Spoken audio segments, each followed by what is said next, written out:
Well, welcome back, Soul Tribe, to our little series here on fasting. This is my third attempt at trying to record this, so let's hope third time's a charm. Right? Yeah. Let's just start with some water. Let's do it. I'm on day 2, and I feel great. I have gum though. And I'm kind of going on, I'm going to call it a yerba mate fast. So yesterday I drank this water. I have my yerba mate all prepared, but I'm drinking water right now. So when I'm done this, pardon me, when I'm done this cup, I'll have a liter of water down, and then I'm gonna do the yerba mate and also we're gonna cover definitions of fasting, and then we're gonna cover fasting in nature, how it is natural. And then before we go on to fasting with people, we're gonna cover yerba mate because if you're following me, I'm doing a yerba mate fast. And then you'll know what's in yerba mate. I've done water fast, but I've never done a yerba mate fast, and I've always wanted to, so I'm gonna do it. So, anyways, let's get into it. Chapter 1. Definition of fasting. Chapter 1. Nutrition may be conveniently divided into 2 phases: positive and negative, corresponding to periods of eating and periods of abstaining from food. Negative nutrition has received the terms fasting, inanition, starvation. Fasting and starving are separate phenomena, well demarked from each other. Inanition covers both these processes. Fast is derived from the Anglo-Saxon word faest, F-A-E-S-T, which means firm or fixed. The practice of going without food at certain times was called fasting. From the Anglo-Saxon, fasten, to hold oneself from food. Like most English words, the word fasting has more than one meaning. Thus, the dictionary defines fasting as abstinence from food, partial or total, or from proscribed kinds of all that is meant, or proscribed kinds of foods. In most religious fasts, abstinence from proscribed foods is all that is meant. We may define it thus: fasting is abstention, abstention,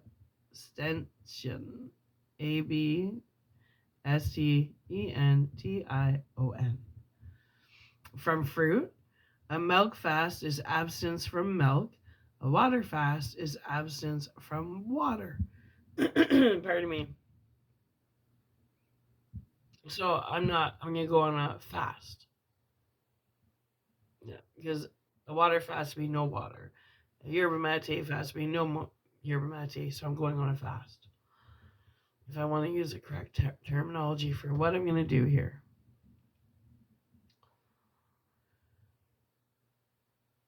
The dictionary defines a diet as a regulated course of eating and drinking, a specially prescribed regime, the daily fare, victuals, allowance of food, rations.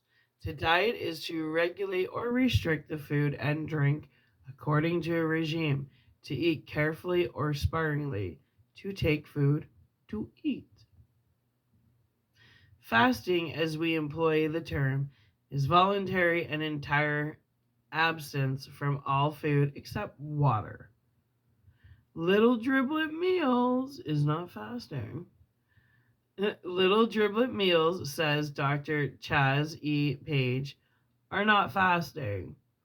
There should not be a mouthful or a sip of anything but water, a few swallows of which would be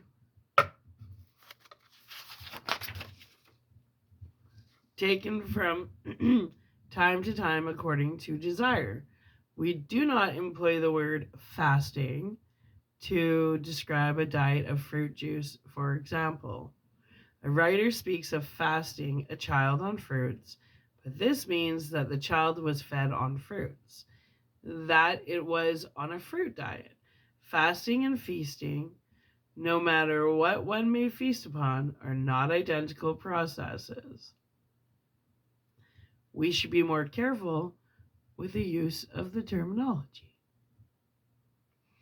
Inanition is a technical term literally meaning emptiness, which is applied to all forms and stages of abstinence from food and to many forms of malnutrition due to various causes, even though the person is eating. If we keep the term inanition for all abstinence from food, the term fasting for that period of abstinence from the omission of the first meal to the reoccurrence of hunger, the term starvation for that period of abstinence from the return of hunger to death, we may avoid confusion. Professor Morgulis, Morgulis, classifies three types of inanition according to origin as follows. 1. Physiological inanition, which is a normal, regular occurrence in nature. The inanition constitutes either a definite phase in the life cycle of the animal, it is a seasonal event, or it accompanies the periodic reoccurrence of sexual activity. The case of the salmon and seal and of hibernating animals are examples of this. Voluntary fasting of normal subjects, either for exhibition purposes or for scientific study, Benedict calls physiological fasting. Why this should be called physiological fasting and periods of enforced fasting due to shipwreck, mine disasters, etc., should be called starvation through accident. He does not explain, although the miners and shipwreck sailors do not always starve. Often, their periods of absence are relatively short and they live. 2. Pathological inanition, which is in various degrees of severity associated with different organic derangements, obstruction of the alimentary canal, esophageal stricture, OESOPHAGEAL, stricture, inability to retain food, vomiting, excessive destruction of body tissues, infectious fevers, and refusal to take food either because of loss of appetite or mental disease. Benedict applies the phrase pathological fasting to disturbances of the digestive tract which preclude the taking of food. 3. Accidental or experimental inanition. In this category, of course, belong all individual experiences which have been the subject of carefully conducted scientific investigation.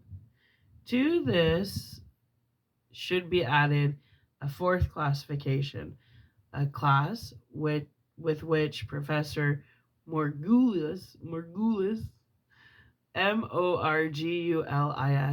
seems to be very largely unacquainted, which is largely or wholly voluntary, but in which abstinence from food is not for mere experimental purposes, but for the promotion or restoration of health.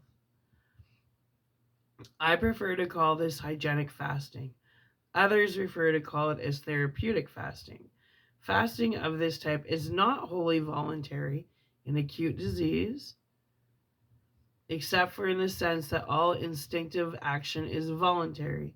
It is the hygienic fast that we are chiefly concerned with in the volume, although we are going to make use of data gained from the other types of fasting that may be of service to us in better understanding and more intellectually conducting a fast.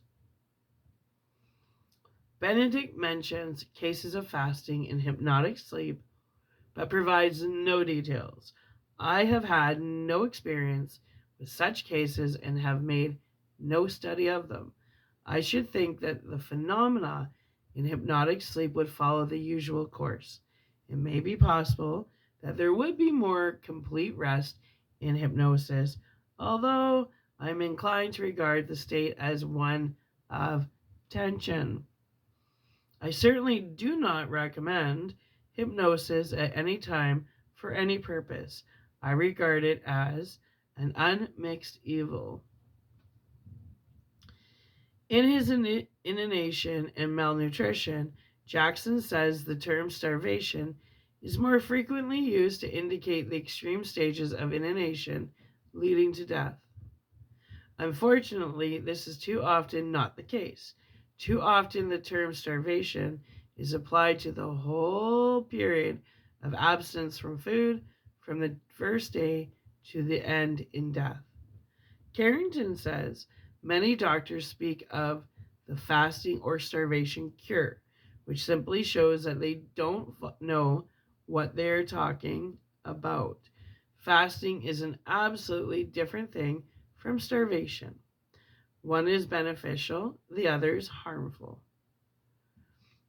One is a valuable therapeutic measure, the other a death-dealing experiment.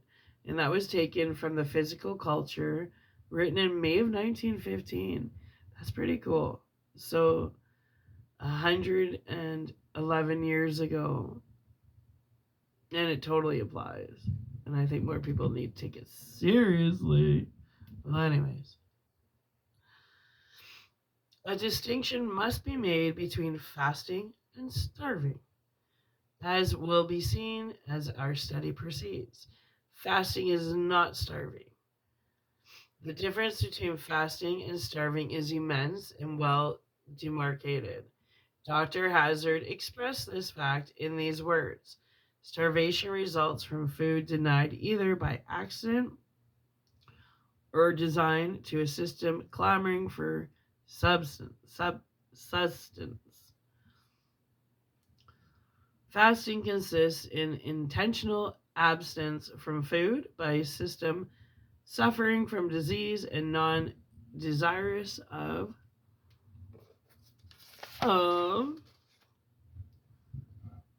sustenance until rested, cleansed, and ready for the labor of digestion. Fasting is neither a hunger cure nor a starvation cure, as it is sometimes called. Fasting is not starving. The fasting person is not hungry, and fasting is not a method of treating or curing disease. Dr. Page says, the term frequently applied starvation cure is both misleading and disheartening to the patient.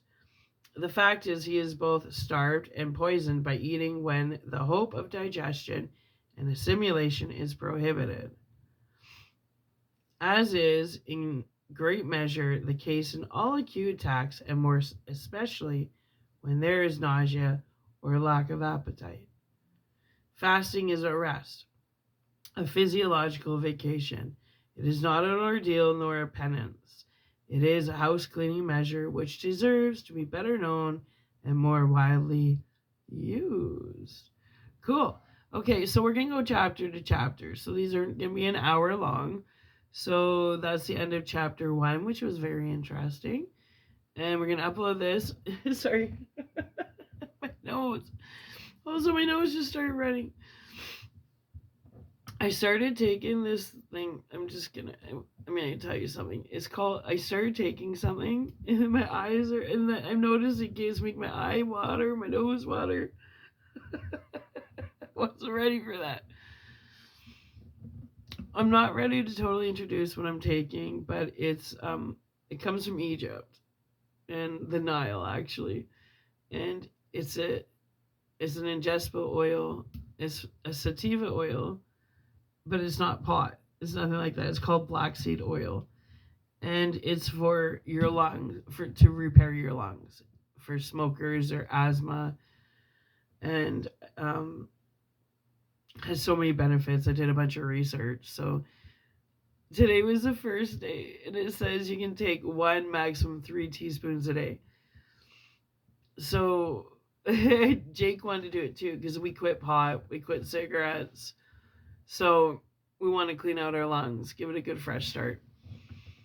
So this little bottle was not cheap, but your lungs are priceless. So Jake was sitting there, and I said, "Okay, we're gonna start it today." And he sat down, and he opened it up, and he's like, "Oh, it smells florally. It smells nice. It's okay, right? It's natural. It's from a seed." And I'll explain more about it once I have a write up. I'm gonna write it up, and I'll do a whole video on it, but not right now. But I gotta explain why my nose just started running and my eyeballs started running. So I said to Jake, "Okay, here, take a teaspoon." And he smelled it. Oh, it smells, light. It doesn't smell overbearing. If I could have recorded his face. I didn't do it on purpose. It was my guinea pig. So he's sitting there, and I put some in a teaspoon. I go, "Here, take it." And he's like, "Okay." He's like, "Dude, like, oh, what the hell did you just give me?" And I'm like, "What the hell? What kind of response is that?" Like, it's good for COPD, asthma, any lung infection, anything, right? So I'm like, okay. I didn't think it would work so fast. And because we have the furnace going, I wake up congested. I have the humidifier going, but it's just I'm allergic to dust. So yeah, la di da da. And I'm like the big go big or go home type. So I'm like, well, I'm gonna take my 2 teaspoons. I was gonna take 3, but I thought it's a maximum 3. I'll take 2. So Jake's looking at me. He's like, I gotta see how she reacts because it doesn't have a strong smell. So I take the teaspoon. I'm like, what the fuck is this? And I quickly took the second one.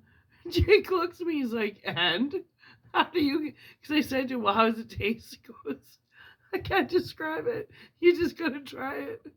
I'm like, what the fuck? Jake's a very calm person. So for him to make like any kind of, he's a Pisces, he's calm. So to make any kind of big facial reaction, he's not joking. Like there's something up with this.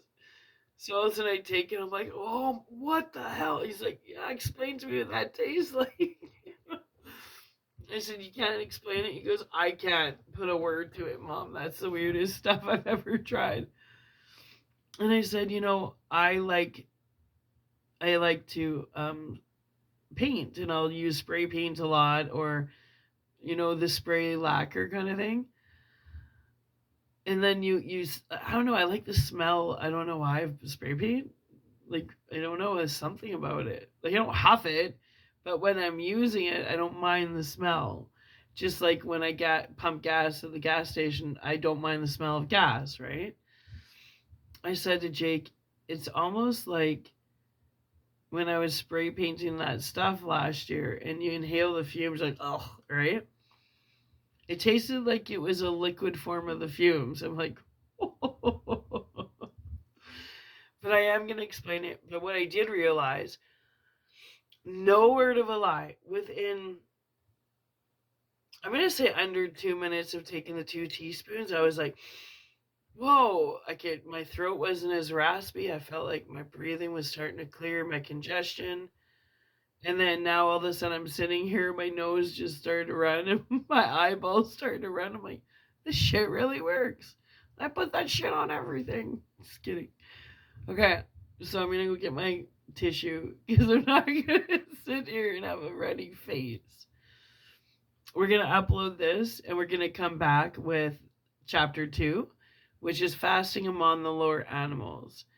I pre-read this. It was so interesting. I didn't think I'd find it so interesting, but I spent a couple hours going through it this morning going, that's pretty interesting. I never thought of it. Like, we go against nature in every which way, shape, or form. But even nature fasts, and it explains how. And we never looked at it that way. I know I already talked to my roommate about this, and I was like, this book is really interesting.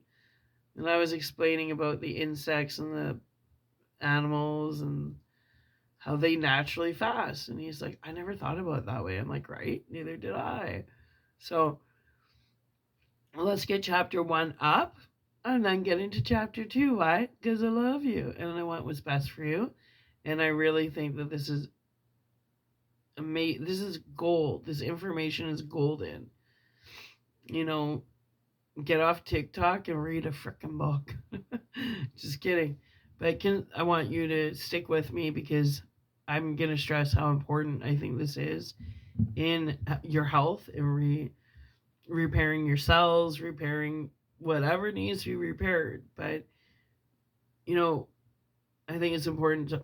There goes my nose again. I gotta go. Tissue. I think it's so important to... Really, the older I get, the more I'm like, do your research before just walking into anything blind. That's like I said to Jay upstairs. I said, if I were ever to date again, I said, the first date would be, we're going to the police station and a criminal record check, please. And I have no criminal record, so I'll do it with you. And the second date will be like, we're going to the STD clinic. I know I'm clean, but do you know you're clean?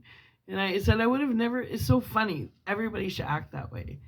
But I never did that when I was younger. I was used protection, but I was never like, we're going on a date to the STD clinic and to the RCMP station to see, one, if you have a hidden record, and two, do you have some crusty stuff I should know about.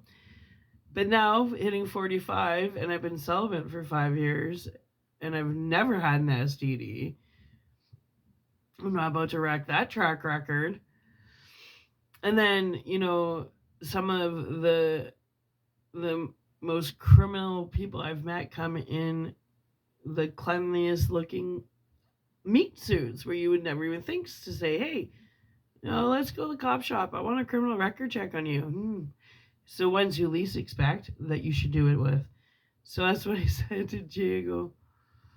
I go that if someone would survive that, me saying, okay, first date criminal record check, second date STD clinic, then, maybe they're worth giving a chance to because they have nothing to hide.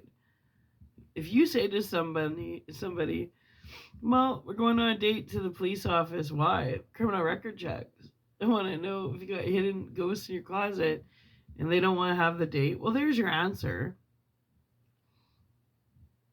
And then if you say to somebody, well, we're going on a date today, where? The STD clinic. Oh, I'm busy, I can't go. Well, there's your answer. But you do that before you sleep with them, damn it. Anyway, let's upload this and we'll be back with chapter 2, fasting among the lower animals. Because we're all animals. We need to understand the animal kingdom way more than we do. It's kind of like the ocean. When people think they know everything, why don't you start studying the ocean and the animal kingdom and they realize you don't know shit. Anyway, I'll be back. I love you. Bye.